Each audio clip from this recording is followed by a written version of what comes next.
Friends, welcome to Biology Made Easy. Today we are starting a new chapter, that is ecology. And in ecology, the first chapter is organisms and the populations. But when we are starting a new chapter, that is ecology, first we must know what is ecology. Ecology is a term derived from two words. Ecology. Eco means house, logos means study. So we'll study about our own house. But again you may think our house is so small, what will you read about this? No. House means the entire earth is our house. And we'll study what are the different types of organisms present, how they are interacting with themselves, and how they are interacting with the physico-chemical environment. This is known as ecology. That means the interaction of organisms between themselves as well as with the surrounding environment. That is known as ecology. And the ecology term was first given by Ernest Haeckel. Ernest Haeckel coined the term ecology, while warming is known as father of ecology, while E.P. Odum is known as father of modern ecology, and Ramdev Misra is known as father of Indian ecology. And he was a professor of ecology in Banaras Hindu University, and the present Department of Environment is his contribution. So these are the different scientists who have some contribution to ecology. Now when we'll start the different ecological organizations, the organization starts from macromolecules. Macromolecules means DNA, RNA, protein, all these things. Then the macromolecules, they constitute the cell, and several cells, they constitute the tissue. And these tissues, they give rise to organs. Organs give rise to organ systems. And that gives rise to organism, means one individual. Then several organisms, they give rise to population. Several population give rise to community. And several communities gives rise to biomes. Sometimes in between community and biomes, we can also include ecosystem. And ecosystem may be as small as a drop of water, or it may be as big as the entire world. So that can be included there also. So these are the organizations. But for the purpose of our discussion in this chapter, that is organisms and individuals, we are concerned only with the four organizations. So what are these four organizations? First one is organism. First one is organism. And what is organism? Organism is an individual. And when several individuals, they combine together, they give rise to one population. Population.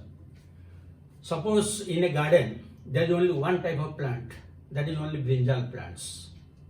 That means the individual brinjal plant, we can call it organism. But suppose in the garden there are 100 brinjal plants, that means the combination of all these plants, that is known as population. That means all of them belong to the same species. That is known as population. But suppose in that garden there are 100 brinjal plants, 200 chili plants, then 50-60 tomato plants, then there are also other plants, roses and other things. Then it gives rise to community. That means when several populations combine together, it gives rise to community. And when several communities combine together, that gives rise to an ecosystem, and then that gives rise to biome. So in this way, different types of biomes are obtained, and if we divide the entire world, then it will be divided into several biomes. Now, what is biome and how they are formed, and on what aspect they depend on? The living world is fascinatingly diverse, and amazingly it is diverse and it is complex. So how will know all these details of this, how this interaction is taking place? Now, to understand all these things, we have to come to the geography that we have studied in lower classes. You know that our planet Earth is slightly tilted towards sun, and again it is rotating. That is why different parts of this Earth is subjected to different temperature ranges throughout the year. That is why we get different types of seasons. That is the main one. Suppose we will draw one diagram. Suppose this is the Earth and it is tilted toward the sun. Suppose here is the sun and the Earth is slightly tilted, and this Earth is again rotating. So again, from the geography we know that the middle part of the Earth, this is known as equator, and on the north it is known as the north hemisphere, and southern part is known as southern hemisphere. Now, from this equator, if you go to the poles, then there will be increase in latitude. If the equator is at 0 degree centigrade, then from 0 if you will proceed to 20 degree latitude, either on north or south, this is known as tropical area. This is tropical area where the temperature is, this usually ranges from 0 to 20 degree centigrade, degree latitude, 0 to 20 degree latitude, and the temperature is usually greater than 24 degree centigrade. This is the latitude and temperature, that is tropical area. Then if you go to either side, again from 20 to, let us move to 30. This is known as subtropical area. Subtropical area or subtropical zone. It ranges from 20 to 30 degree latitude, and the temperature is 17 degrees centigrade to 24 degrees centigrade. Subtropical.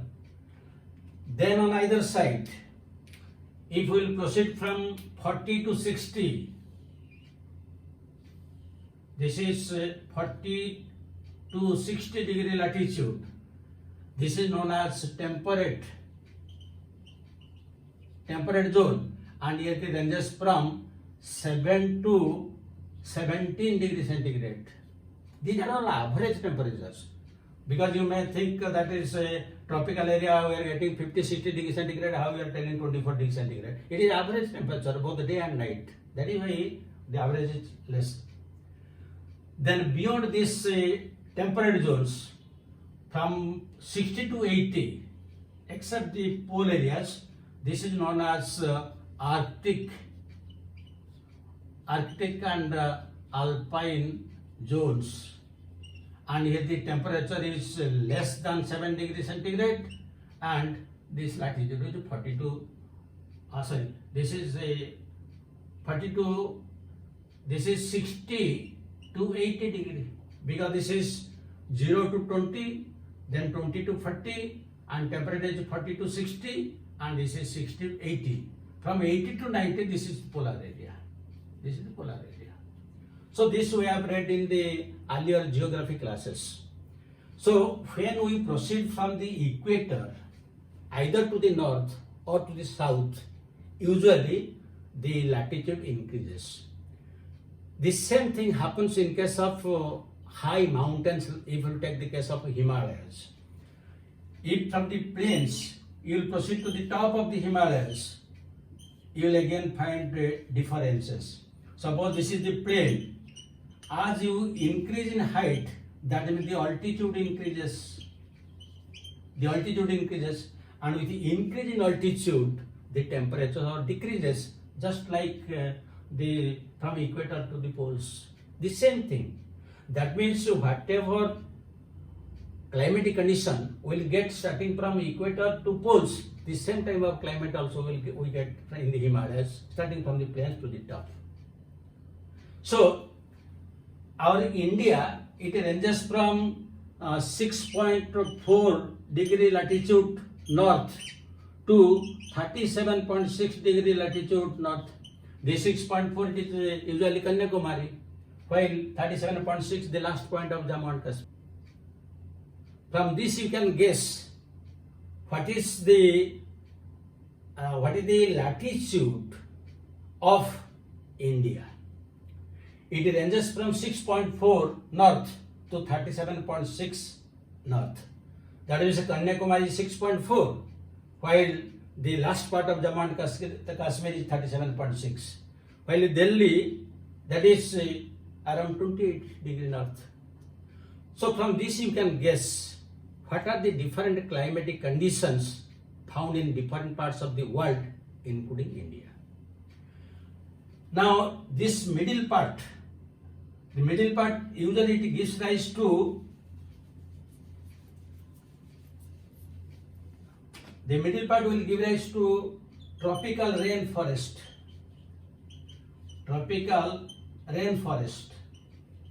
And here the temperature usually ranges from 20 to 24 degrees centigrade. This is average temperature. And the rainfall varies between 150 to 420 centimeters. This is again the average rainfall. Then beyond this tropic, it will go to subtropical.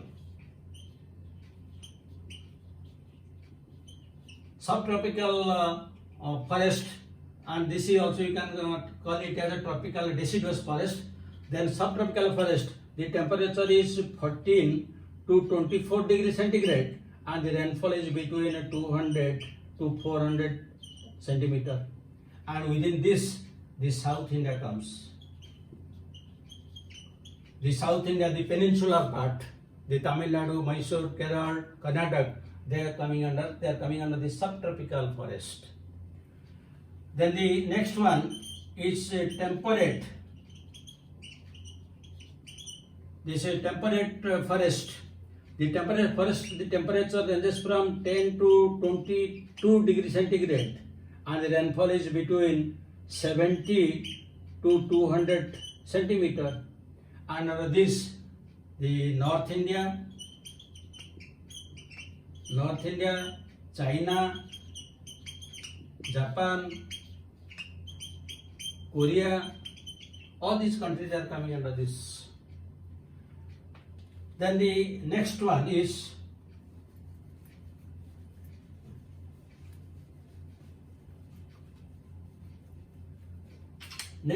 coniferous forest.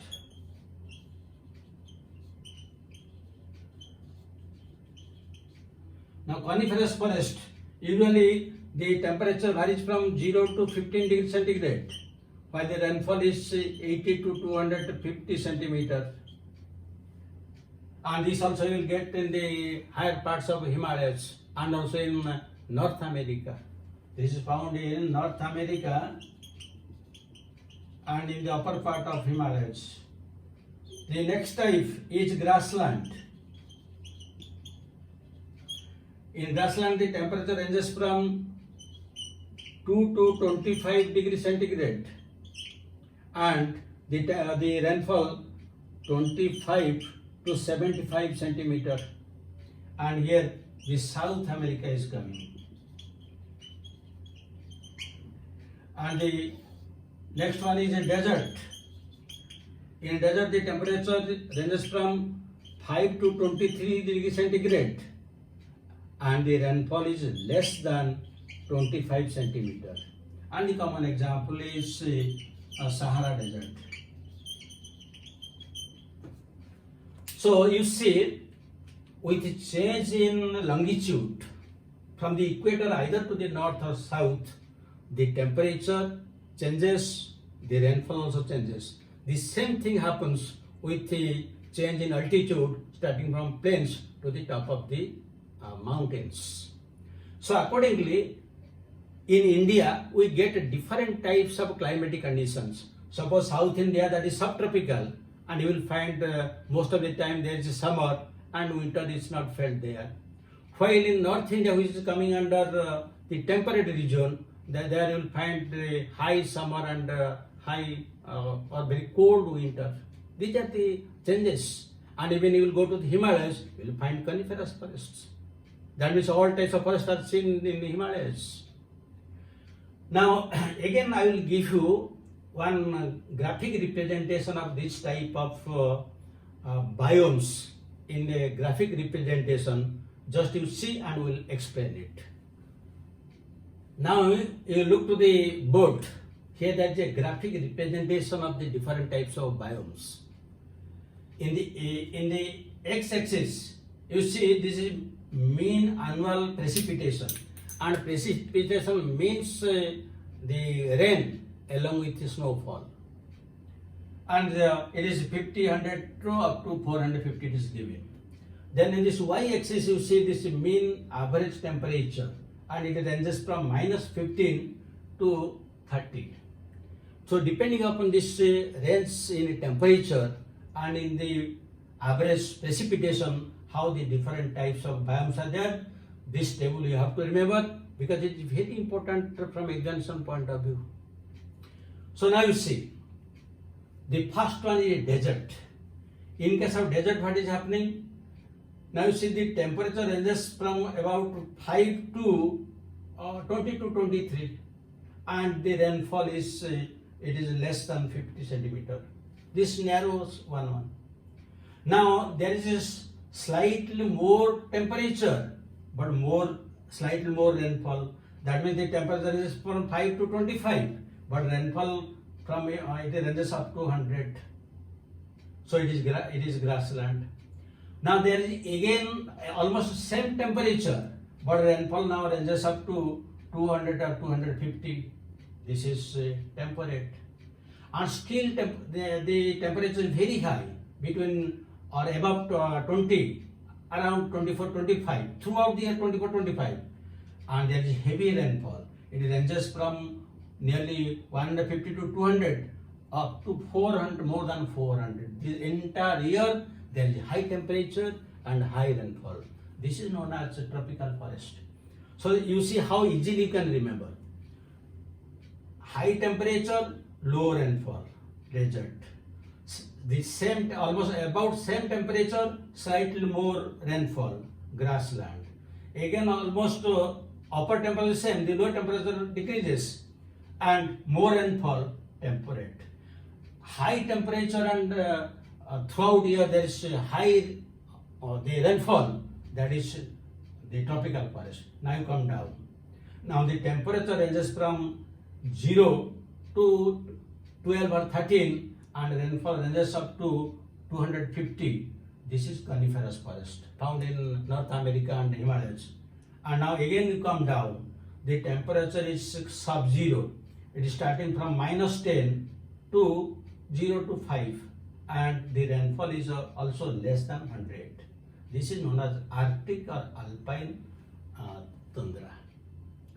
So this is very important because different types of this. Number one is this graph itself can be asked, and you have to identify. Just it will be given A, B, C, D, and you have to identify. So just you remember in the way I explained you how the temperature remains constant almost, and the rainfall is increasing. Then it is decreasing, or you can develop your own methods how to remember it. So this is these are the different types of biomes, how they are formed depending upon the average rainfall and the mean temperature of the year. Now we will discuss questions.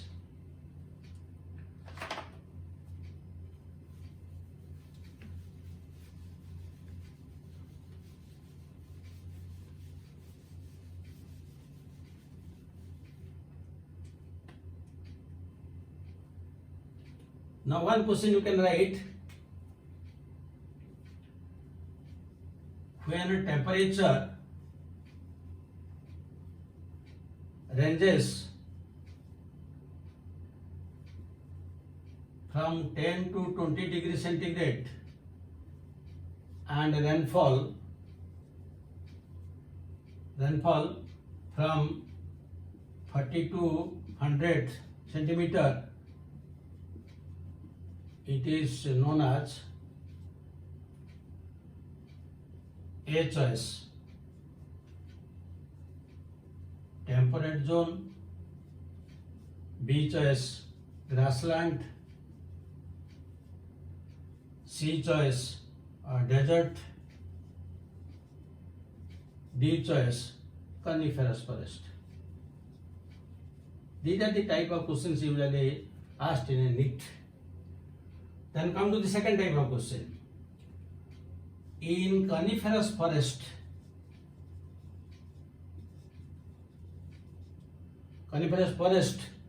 the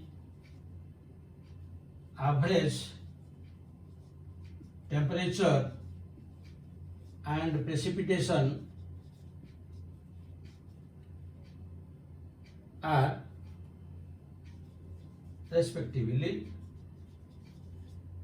A choice 20 to 40 degrees centigrade and rainfall is 150 to 400.